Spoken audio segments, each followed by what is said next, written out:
Hello भैया, स्वागत है आप सभी का मेरे यूट्यूब चैनल स्कूल ट्यूशन गुरुजी में। बच्चों, हम कर रहे थे आपका चैप्टर 1 या अध्याय 1 केमिकल रिएक्शन एंड इक्वेशन यानी रासायनिक अभिक्रिया और समीकरण। और इसमें हमने लास्ट क्लास में पढ़ा था बच्चों ऑक्सीडेशन एंड रिडक्शन रिएक्शन यानी अपचयन और उपचयन की अभिक्रियाएं। यानी एक में हाइड्रोजन का एडिशन, ऑक्सीजन का रिमूवल, दूसरे में ऑक्सीजन का एडिशन और हाइड्रोजन का रिमूवल।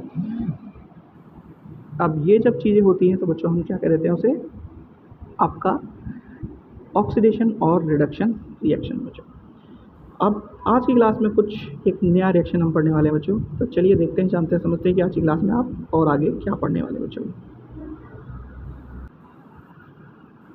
तो बच्चों पिछले वाले रिएक्शंस में हमने देखा था कि ऑक्सीडेशन और रिडक्शन जो रिएक्शन है आपके, इसमें क्या हो रहा है, एक में ऑक्सीजन जुड़ रहा है, दूसरे में हट रहा है, और हाइड्रोजन का एक में एडिशन हो रहा है, दूसरे में रिडक्शन हो रहा है। और उसमें हमने एक रिएक्शन देखा था बच्चों, कॉपर का ऑक्सीजन के साथ रिएक्शन हुआ तो उसने कॉपर ऑक्साइड बना लिया, और कॉपर ऑक्साइड पे हाइड्रोजन गैस पास करने पर कॉपर वापस अलग हो गया। यानी यहाँ पे क्या हो रहा है बच्चों, हमने देखा कि एक साइड में हमने एक रिएक्शन में हमने एडिशन देख लिया, दूसरे में क्या हो गया बच्चों, रिमूवल देख लिया। अब जब इस तरह के रिएक्शंस को हम देखते हैं तो बच्चों जहाँ पे चीज़ें दोनों हो रही हैं, लगभग दोनों चीज़ें हो रही हैं, तो उसे हम कह देते हैं बच्चों रिडॉक्स रिएक्शन।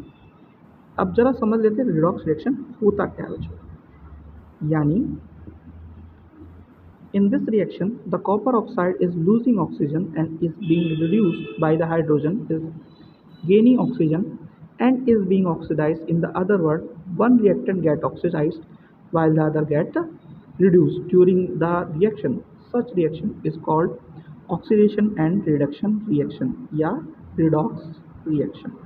यानी कि बेसिकली कहना क्या चाह रहा है बच्चों ये कि हमारा जो कॉपर ऑक्साइड था उस पर हमने हाइड्रोजन की गैस पास की, तो यहाँ पे क्या हुआ, जो कॉपर था वो अलग हो गया और H2O बन गया। यानी कि इस अभिक्रिया में कॉपर ऑक्साइड में ऑक्सीजन का ह्रास हुआ, यानी कि लॉस ऑफ ऑक्सीजन हुआ कॉपर ऑक्साइड में, और कॉपर ऑक्साइड क्या हो गया, अपचयन हो गया। अब हाइड्रोजन में ऑक्सीजन की वृद्धि हुई, यानी हाइड्रोजन में एडिशन हुआ किसका, ऑक्सीजन का, अर्थात हाइड्रोजन उपचयित हो गया। यानी कि एक साइड में ऑक्सीडेशन रिएक्शन हो गया, एक साइड में आपका रिडक्शन रिएक्शन हो गया। तो हमने क्या देखा बच्चों कि दूसरे शब्दों में एक अभिकारक उपचयित हो गया और जबकि दूसरा अभिकारक इस दौरान अपचयित हो गया। तो ऐसी अभिक्रिया को हम क्या कह देते हैं बच्चों, उपचयन अपचयन अभिक्रिया या रिडॉक्स रिएक्शन कह देते हैं। यानी जब एक साथ दोनों चीज़ें हो, ऑक्सीडेशन भी हो रिडक्शन भी हो, तो उस रिएक्शन को हम ऑक्सीडेशन रिडक्शन कहकर कह सकते हैं, और एक नया नाम दे सकते हैं बच्चों क्या, रिडॉक्स रिएक्शन या रिडॉक्स अभिक्रिया बच्चों। अब बात आती है कि इसके क्या एग्जाम्पल्स हो सकते हैं बच्चों। तो एक एग्जाम्पल और हम ले सकते हैं बच्चों, क्या आपका MnO2 प्लस HCl। तो यहाँ पे क्या हुआ, MnCl2 बन गया, H2O बन गया और क्लोरीन बाहर निकल गया। यानी HCl is oxidized to chlorine and in this event MnO2 is reduced to MnCl2। यानी HCl क्या हो गया, अपचयित हो गया, और MnO2 प्लस MnCl आपके बन गए। अब बात आती है effect of oxidation in our daily life. यानी जो हमारे दैनिक जीवन में अपचयन अभिक्रिया का प्रभाव क्या होता है। तो सबसे पहला होता है बच्चों इसका कोरोजन या संरक्षण वाला प्रभाव। तो होता क्या है बच्चों, when a metal is exposed to substances such as moisture, acid, etc. for some time, a layer of hydrated oxide is formed, which weakens the metal and hence metal is said to be corroded।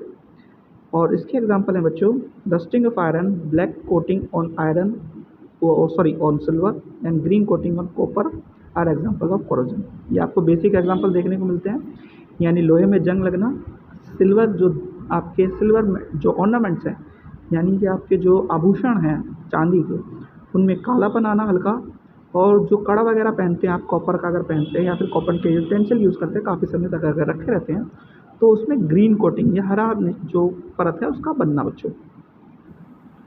यानी जब कोई धातु oxygen आर्द्रता अम्ल आदि के संपर्क में आती है तो ऐसा होता है, और होता क्यों है कि ऊपर की परत उनकी कमज़ोर हो जाती है और उस पर अलग अलग चीज़ें होनी शुरू हो जाती है, जैसे कि लोहे की वस्तुओं पर जंग लगना, चांदी की ऊपर की परत काली होना और तांबे की ऊपर की परत हरी होना। ये क्या है, संरक्षण या कोरोजन के एग्जाम्पल है बच्चों। अब बात आती है कि इससे बचा कैसे जाए, इनसे बचने का क्या तरीका है बच्चों। तो कुछ बेसिक स्टेप्स हैं बच्चों जिससे हम इससे बच सकते हैं बच्चों, जो हम पहले भी पढ़ चुके हैं। तो corrosion can be prevented by galvanising, electroplating और पेंटिंग, यानी शुद्ध लेपन, विद्युत लेपन और पेंट संरक्षण के द्वारा धातु को बचाया जा सकता है। यानी कि मेन जो आप क्या करते हैं बच्चों, जो लोहे में जंग लगना है, रस्टिंग और फायरिंग के लिए क्या करते हैं बच्चों, आप उस पर पेंट कर देते हैं। आपके अगर घर में दरवाजे वगैरह हों या फिर जो आपके बॉक्स होते हैं उसमें अगर जंग लगने लग जाए तो आप उसे साफ़ करके पेंट कर देते हैं। यही एक बेसिक आपका तरीका है उसे बचाने का बच्चों। चलिए अब आगे बढ़ते हैं बच्चों। अब एक चीज़ और होती है बच्चों, वो है दूसरी चीज़ क्या, रेंसिडिटी यानी वाकृत गंधता।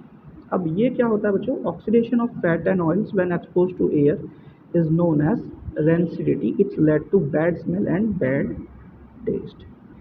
यानी वसा युक्त या तलीय खाद्य सामग्री वायु के संपर्क में आने पर अपचयित हो जाती है, जिससे इनका स्वाद और गंध में परिवर्तन आ जाता है। इसे वाकृत गंधता कहते हैं।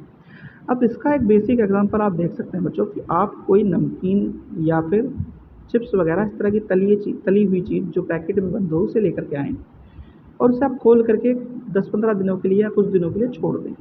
तो जब आप छोड़ देंगे तो उसमें क्या होगा, धीरे धीरे स्मेल आनी शुरू हो जाएगी और वो जो फूड का टेस्ट है वो थोड़ा कड़वापन पे आ जाएगा, यानी उसका टेस्ट अलग हो जाएगा। तो ऐसा होता किस लिए बच्चों, ऐसा होता है ऑक्सीडेशन की वजह से। ऑक्सीडेशन में क्या हो रहा है कि यहाँ पे उसमें रिएक्शन हुआ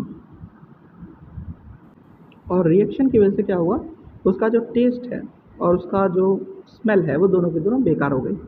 तो इसे हम क्या कह देते हैं बच्चों, रेंसिडिटी या वाकृत गंधता कह देते हैं बच्चों। कोरोजन और रेंसिडिटी ये दो एग्जाम्पल हैं आपके ऑक्सीडेशन के। अब बात आती है कि इसे भी हम कैसे रोक सकते हैं बच्चों। तो इसे रोकने के कुछ बेसिक स्टेप्स हैं, यानी मेथड्स टू प्रिवेंट रेंसिडिटी यानी वाकृत गंधता को रोकने के उपाय। तो पहला है बच्चों प्रति ऑक्सीकारक का उपयोग करके, यानी बाय एडिंग ऑफ एंटीऑक्सीडेंट्स, यानी कुछ एंटीऑक्सीडेंट्स हम इसमें ऐड कर दें तो ऐसा हो सकता है बच्चों।